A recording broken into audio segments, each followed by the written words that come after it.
On this episode of WGTV, the state of Texas removes dual credit restriction. So students no longer have that as a roadblock, but students will have to, again, follow all the deadlines, meet those eligibility requirements. Walnut Grove gives warm welcomes to their transfer students. If we can, we'll match the students with their grade level, and if we can find someone who has a similar interest as the new student, we will try to match them together. And one student finds her stride after joining during the season. It was a little awkward, from playing girls hockey to switching over to boys, but then after a while it started to feel like normal. These stories and more on this episode of WGTV.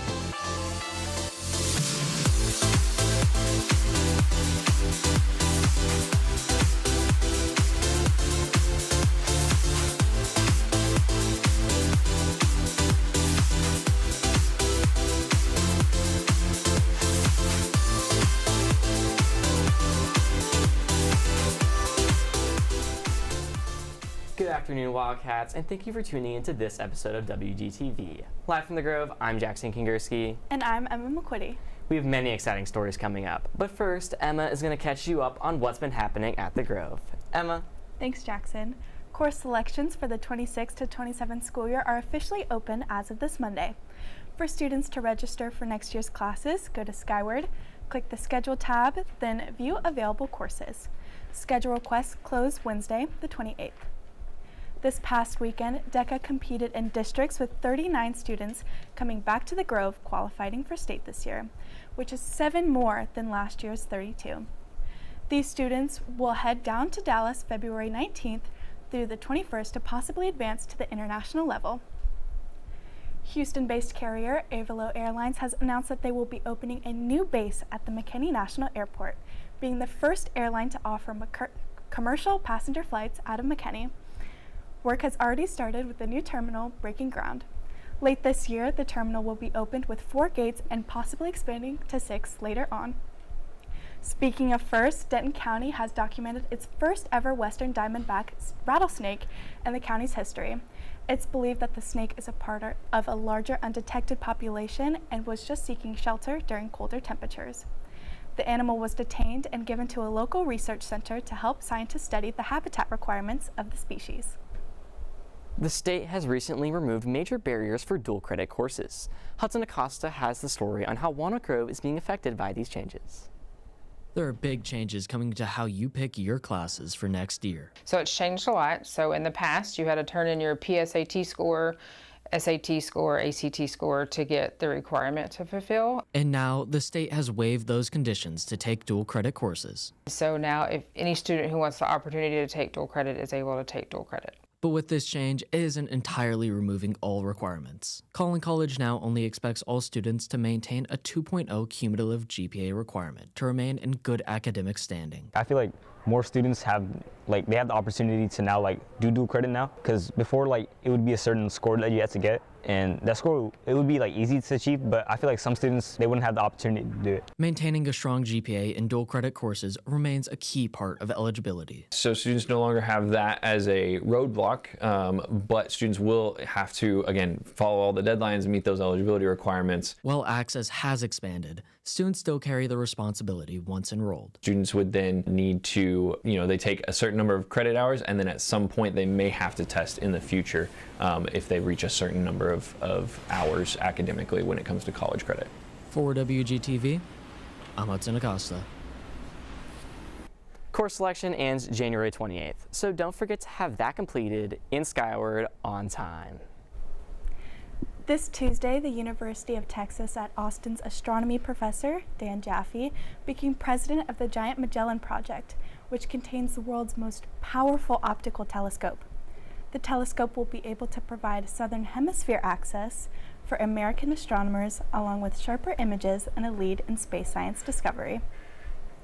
This Wednesday, the University of North Texas announced it will cover all of tuition and mandatory fees for incoming freshmen of Texas families who make less than $100,000 per year. UNT is not the first college to offer paid tuition, with universities like the University of Houston and Texas State offering Promise programs, which aim to provide access to higher education by limiting student debt. And starting a new year means new seasons for your sports recap. Lucas Bell is in studio to highlight some of our Wildcat teams who have found their spark in the spring. Lucas Bell. Thanks, Jackson. Starting off with boys soccer, they traveled to Pleasant Grove Stadium in Shorts, Texas, where they competed against the Samuel Spartans. The game resulted in a 5-0 win, and they will continue the tournament play more this weekend. Switching over to girls soccer, with this victory in their team, we highlight their success over winter break, as they secure a 7-0 win against the McKinney Lions.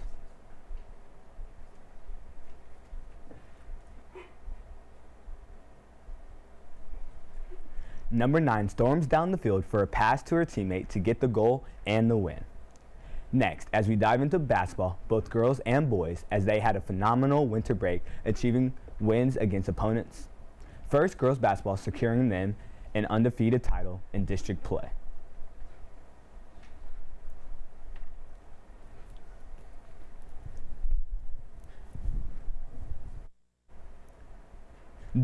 Delaney Steinbrecher goes up for the pass and allows her teammate to get the 3-point to secure the lead for a 49-22 win, continuing their 6-0 district streak. As we close out, let's not forget about boys basketball team. They also laid out the fundamentals that have allowed them to add another win to their record.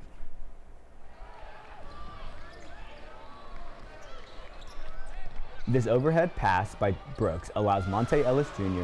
to come up for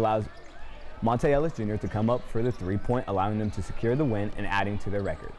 Hockey is considered the most male-dominated sports. However, one player in Prosper is proving that skill and determination matters more than gender. Olivia Cook has the story. Hockey is known as a male-dominated sport, with 85 to 90% of players being male. One goalie here in Prosper is defying those odds, however, as she is the goalie for Varsity Bronze Prosper's hockey team, currently in first place. It was a little awkward, you know, from playing girls hockey to switching over to boys, but then after a while it started to feel like normal. Like we most of the time, it's just like we're all there for the same reason. We all love to play the game of hockey. As Chloe continues as goalie on this team, she is still able to make connections along the way. One of these connections being number 27, Jason Simoneski. So when Chloe came in late, it was around 2 weeks into the season, and we needed another goalie because there was only one on our team. And she came in one of the practices, and no one knew that she was coming. Then she told me that she was on our team, and it's just kind of been us getting to know each other from there. This team is led under Captain Brennan Weeks, keeping the team in line and prioritizing skills over gender. With Chloe, my first impressions with her was mainly the fact that she's a goalie, and when we as a hockey team look at our goalies, we think of who and how skilled they are. We tend to focus more on their skill and if they can stop a puck. Despite Chloe being the only girl on the team, it doesn't matter on or off the ice as they play together as one. For WGTV, I'm Olivia Cook. With the over team, Chloe aims to put doubts to rest, and as the season moves forward, she's showing that the sport belongs to anyone who has the passion. That's all for your sports recap. For WGTV, I'm Lucas Bell. Back to you, Jackson and Emma. We apologize for the technical error, but we would still like to highlight our student ambassador package. Camilla Salinas has the story. 16 students transferred to Walnut Grove this semester from different states, countries, and even continents. They were met with a new environment and new faces. One face, however, was there from the beginning, helping them through their classes. And I walked them to each individual class, and during our tour, while we walked to all their classes, I just kind of tell them about Walnut Grove, and I explain how things work here and the rules, some of the rules we have, and the opportunities we have, and things like that. I told him a lot about the program and things like that. And he's also from South Africa, which is where I was born, so we also talked a little bit about that. The purpose of this has been to help new students be familiar in their new school. And these Wildcat ambassadors do just that, as they make sure they know where their classes are. Well, I got you. I was pretty surprised to find another South African friend, and she just gave me the entire tour of the school. It was kind of like an immediate friendship almost, but I don't know, she spoke Afrikaans, which is the language we use in South Africa, and I don't know, I got a little rusty on it, but yeah. The Registers of Walnut Grove organized this with the help of the student ambassadors, making sure the pairs are created to give the best experience to newcomers at the Grove. So the first way we will pair is based off of schedule and availability, and then if we can, we'll match the students with their grade level, and if we can find someone who has a similar interest as the new student, we will try to match them together so that they can kind of have a welcoming first day and making a connection. As incoming students start the second semester in a new school, they come prepared with the help of the Wildcat ambassadors and will know how to make their way throughout Walnut Grove High School, thanks to a new friend. For WGTV, I'm Camila Salinas. Thanks to the Student Ambassador Program, each and every new student can make Walnut Grove feel like home. That's all we have for this episode of WGTV. I'm Emma McQuitty. And I'm Jackson Kingerski. Thanks for watching, and remember, Wildcats, set the standard.